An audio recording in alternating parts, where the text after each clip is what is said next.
napatay bilang si Jeneline Ventura, 24 years old. Ayon sa Philippine Red Cross, hiningan sila ng tulong ng pinsan ng nanay dahil manganganak na daw ito. At agad siyang sinakay sa ambulansya para isugod sa ospital. Pero hindi na umabot sa ospital si Jeneline dahil nasa crowning stage na daw ito.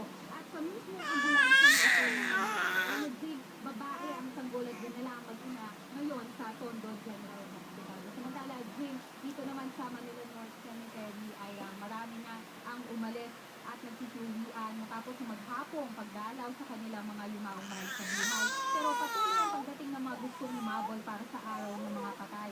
Ayon sa Manila Police District, as of 8 p.m. ay bumaba na sa 100,000 ang mga tao dito sa Manila North Cemetery.